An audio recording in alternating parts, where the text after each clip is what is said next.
Hi friends, मैं हूं आकाश रजक और आप देख रहे हैं RS films productions. Welcome to the comment section of our channel. इस सेक्शन में मैं आप लोगों के क्वेश्चंस को पिक करता हूं रैंडमली और फिर उसका आंसर देता हूं। इससे बहुत सारे लोगों को फ़ायदा होता है, तो आप देखते हैं इस वीडियो को पूरा लास्ट तक। तो चलिए हम लोग लेते हैं सबसे पहला कमेंट को। सबसे पहला कमेंट है विशाल गुराव जी का। इन्होंने लिखा है, सर मेरा क्वेश्चन ये है कि स्क्रिप्ट रजिस्टर करवाने के लिए क्या मेरे पास राइटर कार्ड होना कंपलसरी होता है या नहीं? डिटेल में बताइए सर प्लीज़।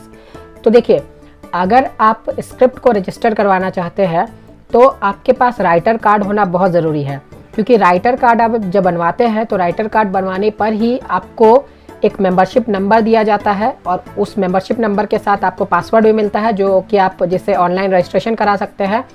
और आप अगर जाकर भी स्क्रीन राइटर्स एसोसिएशन के ऑफिस में रजिस्टर करवाएंगे तो वो आपका कार्ड देखते हैं। तो इसीलिए राइटर कार्ड होना बिल्कुल कंपलसरी है स्क्रिप्ट को रजिस्टर करवाने के लिए। तो आपके पास राइटर का कार्ड होना चाहिए अगर आप स्क्रिप्ट को रजिस्टर करवाते हैं तो। अब लेते हैं हम लोग नेक्स्ट क्वेश्चन को। नेक्स्ट कमेंट है सचिन डी माली का। इन्होंने लिखा है, राइटर को कौन सा लैपटॉप यूज़ करना चाहिए?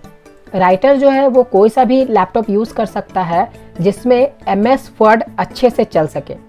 यानी सिंपल लैंग्वेज में अगर बोला जाए तो आजकल तो सभी लैपटॉप्स में जो आ रहे हैं उसमें MS वर्ड बहुत ही आसानी से चलता है। तो MS वर्ड जिसमें चल सके वो लैपटॉप आपको लेना है। कम से कम मिनिमम रिक्वायरमेंट मैं बता रहा हूँ। अगर MS वर्ड सॉफ्टवेयर उसमें चल रहा है तो उसमें फाइनल ड्राफ्ट, सेलटेक्स ये सब भी आसानी से चलेंगे, इसमें कोई परेशानी नहीं आएगी। तो राइटर्स के लिए इतना ही काफ़ी है कि जो भी लैपटॉप जिसमें MS वर्ड चल सके वो आप खरीद सकते हैं। तो उसमें आप सेलटेक्स, फाइनल ड्राफ्ट ये सभी भी स्क्रीन प्ले राइटिंग सॉफ्टवेयर को आप चला सकते हैं। आप कोई सा भी, जैसे जो स्टूडेंट वर्जन आता है लैपटॉप का, जैसे जो स्टूडेंट लोग यूज़ करते हैं, वो लैपटॉप भी आप खरीद लेंगे तो आपका काम हो जाएगा। ज़रूरी नहीं है कि आप बिल्कुल प्रोफेशनल लैपटॉप लेंगे, i5, i7 ये सब आप लेंगे तभी आपका काम होगा, ऐसी कोई बात नहीं है। अब हम लोग लेते हैं नेक्स्ट कमेंट को। नेक्स्ट कमेंट है अभय जी का। इन्होंने लिखा है, सर एक सवाल है, हमारी स्टोरी डायरेक्टर को बताना अच्छा रहेगा या प्रोड्यूसर को बताना अच्छा होगा?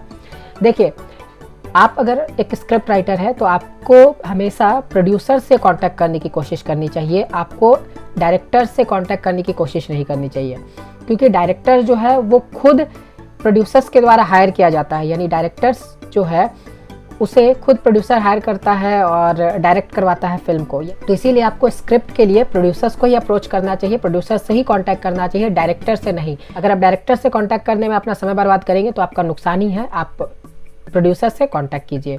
अब हम लोग लेते हैं नेक्स्ट कमेंट को। नेक्स्ट कमेंट है राजेश कुमार वर्मा जी का। इन्होंने लिखा है, मान लीजिए सर कि किसी राइटर के जान पहचान वाला SWA में काम कर रहा है और वो राइटर मेरी स्क्रिप्ट चोरी करके कुछ पैसे खिलाकर मेरे रजिस्टर्ड डेट से पहले का डेट डलवा कर रजिस्टर करवा ले तो?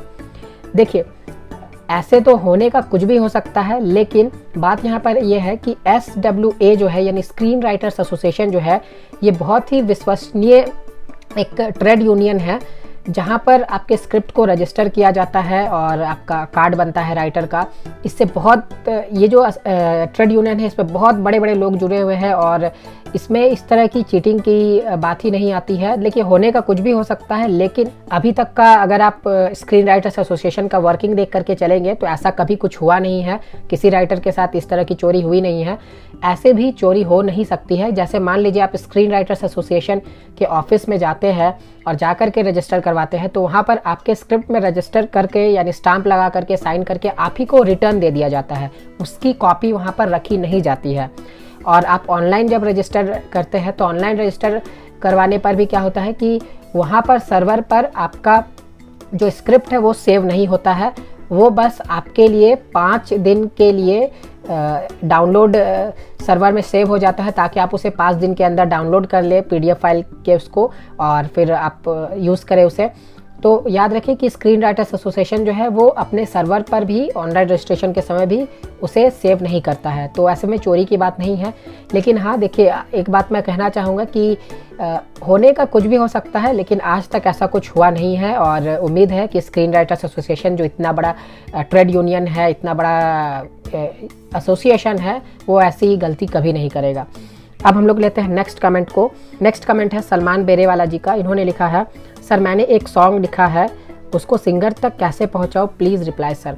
देखिए, यहाँ पर ये बात आ जाती है कि अगर आपने सॉन्ग लिखा है, आप लिरिक्स राइटर हैं, तो आपको सिंगर से कांटेक्ट नहीं करना है। आप सिंगर से कांटेक्ट करके क्या करेंगे? सिंगर्स तो खुद जो है वो म्यूज़िक डायरेक्टर सिंगर्स को हायर करते हैं, या फिर जो प्रोड्यूसर्स रहते हैं वो म्यूज़िक डायरेक्टर और सिंगर्स को हायर करते हैं। तो सिंगर्स के पास आप जाकर के क्या करेंगे? उससे कोई फ़ायदा नहीं होगा। सिंगर्स का काम होता है सिर्फ गाना गाना, अपनी आवाज़ देना। तो आपको क्या करना है, आपको चाहे तो म्यूज़िक डायरेक्टर से आप कांटेक्ट करें, उससे भी अच्छा रहेगा आप सीधा प्रोड्यूसर से कांटेक्ट करें। हो सकता है प्रोड्यूसर्स आपके गाने को सुने, उन्हें पसंद आए तो उसे रखें अपने फिल्म में, और नहीं तो हो सकता है कि अगर आपसे वो काम करवाने की इच्छा रखते हैं तो वो आपको कुछ सिचुएशन दे और सिचुएशन के अनुसार आपको बोले कि लिरिक्स तैयार करके ले आइए। तो आपको कांटेक्ट करना चाहिए म्यूज़िक डायरेक्टर से, और उससे भी ज़्यादा अच्छा रहेगा आप प्रोड्यूसर से कांटेक्ट कीजिए। अब हम लोग लेते हैं नेक्स्ट कमेंट को। नेक्स्ट कमेंट है जीत रावल जी का। इन्होंने लिखा है, सर एक सवाल है कि पहले फिल्म बनाए या writer card, director card, producer card बनाए, क्या करें? और पहले फिल्म बना दे तो क्या बाद में ये कार्ड वाले रूल्स फॉलो कर सकते हैं? क्या इसमें कोई प्रॉब्लम तो नहीं होगी? देखिए, आप जब फिल्म की शुरुआत करते हैं तो कार्ड जो है पहले बनवाना पड़ेगा, चाहे वो राइटर कार्ड हो, डायरेक्टर कार्ड हो या फिर प्रोड्यूसर कार्ड हो, पहले आपको बनवाना पड़ेगा फिल्म को स्टार्ट करने से पहले। जैसे अगर आप एक प्रोफेशनल फिल्म बना रहे हैं जिसे आपको रिलीज़ करना है, तो आपको जो राइटर है उसके पास राइटर का कार्ड होना चाहिए, जो डायरेक्टर उसे डायरेक्ट कर रहा है उसके पास डायरेक्टर का कार्ड होना चाहिए, और जिस प्रोडक्शन हाउस में वो फिल्म बन रही है उसके प्रोड्यूसर के पास प्रोड्यूसर का कार्ड होना ही चाहिए। अगर आप इन सब के बिना, यानी कार्ड के बिना आप शूटिंग स्टार्ट कर देते हैं, तो पहला बात तो यहाँ पर यही आ जाता है कि आपकी स्क्रिप्ट चोरी होने की हमेशा शंका जो बनी हुई रहेगी। और दूसरी बात ये आ जाती है कि अगर आप चेकिंग में पकड़े गए तो आपको बहुत बड़ा नुकसान हो सकता है, आपको फ़ाइन भरना पड़ सकता है। तो चेकिंग जो है वो अक्सर होते रहती है। अगर मान लीजिए आप मुंबई में शूट नहीं कर रहे हैं, किसी और जगह पर शूट कर रहे हैं, किसी दूसरे शहर में शूट कर रहे हैं जहाँ पर चेकिंग नहीं होती है, तो वहाँ शूट करके आप चलिए बना तो लेंगे फिल्म, लेकिन आप तब फंस जाएंगे जब फिल्म रिलीज़ होने के लिए यहाँ मुंबई आएगी। तो मुंबई जब फिल्म आती है वहीं पर फिर कार्ड में आप फंस सकते हैं। तो इसीलिए जाहिर सी बात है आप जब बाद में बनवाएंगे ही, तो इससे अच्छा बात है कि आप पहले ही उसे बनवा लें। Writer card, director card, producer card, ये सब आप बनवा लेंगे तो आप ही सेफ़ रहेंगे और सेफ़ तरीके से चलेंगे, तो आपकी फ़िल्म भी बनेगी और वो रिलीज़ भी होगी। तो ये थे कुछ कमेंट्स जिसका आंसर मैंने आप लोगों को दिया है, और उम्मीद है कि इससे बहुत सारे नए लोगों को जो फिल्म मेकिंग से रिलेटेड उन्हें फ़ायदा हुआ होगा। तो अगले बार भी मिलूँगा आप लोगों से एक नए कमेंट सेक्शन में। फिर मिलते हैं हम लोग एक नए वीडियो के साथ, तब तक के लिए बाय बाय। अगर आप प्रोफेशनल तरीके से स्क्रीन प्ले राइटिंग सीखना चाहते हैं तो आप फिल्म राइटर डायरेक्टर आकाश रजक द्वारा लिखी गई इस पुस्तक को जरूर पढ़ें। इस पुस्तक का नाम है कॉन्सेप्ट से स्क्रीन प्ले तक का सफर। इस पुस्तक में आपको concept, one liner story, screen play कैसे लिखी जाती है ये बताया गया है, और सबके सैंपल्स भी दिए गए हैं। इसके अलावा इसमें बहुत सारे टॉपिक्स भी दिए गए हैं जो एक राइटर के लिए जानना बहुत ही ज्यादा जरूरी है। स्क्रिप्ट राइटिंग के अलावा एक राइटर को स्क्रीन प्ले ट्रांजिशन की भी पूरी जानकारी होनी चाहिए।